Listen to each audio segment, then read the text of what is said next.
إن الحمد لله نحمده ونستعينه ونستغفره ونعوذ بالله من شرور أنفسنا ومن سيئات أعمالنا من يهده الله فلا مضل له ومن يضلل فلا هادي له واشهد أن لا إله إلا الله وحده لا شريك له وأشهد أن محمدًا عبده ورسوله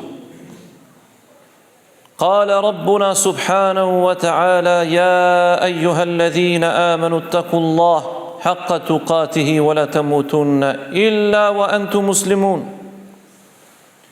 يا أيها الناس اتقوا ربكم الذي خلقكم من نفس واحدة وخلق منها زوجها وبث منهما رجالا كثيرا ونساء واتقوا الله الذي تساءلون به والأرحام إن الله كان عليكم رقيبا يا أيها الذين آمنوا اتقوا الله وقولوا قولا سديدا يصلح لكم أعمالكم ويغفر لكم ذنوبكم ومن يطع الله ورسوله فقد فاز فوزا عظيما إن أصدق الكلام كلام الله وخير هدي هدي محمد صلى الله عليه وسلم وشر الأمور محدثاتها وكل محدثة بدعة وكل بدعة ضلالة. Me të vërtet falënderimet I takojnë Zotit gjithësisë. Prej Tij kërkojmë udhëzim dhe atë që e udhëzon I Madhi Zot nuk ka kush e humb dhe atë që humb Allahu xhelle xhelalu nuk ka kush e udhëzon. Dëshmojmë se askush nuk meriton të adhurohet me drejt veç Allahut, një I vetëm I pashoq. Dëshmojmë se Muhamedi sallallahu alaihi wasallam është robi I Allahut I zgjedhur I Tij për mbar njerëzimin. Dhe nuk ka dyshim vëllezër dhe motra se Zoti na bën thirrje në Kur'anin Kerim, ju që besuat, friksojeni Zotin sinqerisht dhe mos disni ndryshe vetëm se duke qenë pra besimtar. Fjala më e mirë është fjala e bukur e Kur'anit, fjala e Zotit xhelle xhelalu dhe udhëzimi më I mirë është udhëzimi I Muhamedit sallallahu alaihi wasallam. Punët më të shëmtuara në fenë e Zotit janë shpikjet që në humbje dhe humbjet që në zjarr. Nderuar vëllezër dhe motra besimtar dhe besimtare, nuk ka dyshim se të gjithë këto pak ditë që ka ngelur njerëzit janë në garë, janë në tregti me Allahun xhelle xhelal. Përpiqen, bëjnë sakrificë, punojnë, adhurojnë Allahun azza wa jall, japin sadaka.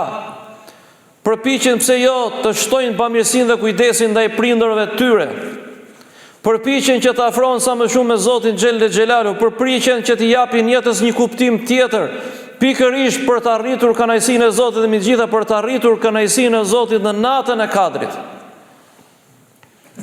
Prandaj Allahu Azza wa Jall për t'i dhënë madhëri këtij muaji e zbukuroi atë me zbritjen e Kur'anit.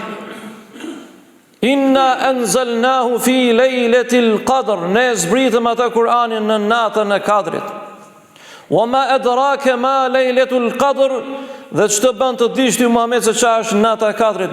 Lejletul qadri khairun min alfi shahr. Nata e Kadrit është më e mirë se sa 1000 muaj. Tanazzalul malaikatu war-ruhu fiha. Pra zbresin me lajket e Allahut Azza wa Jall dhe përcaktojnë në të çdo gjë për besimtarët.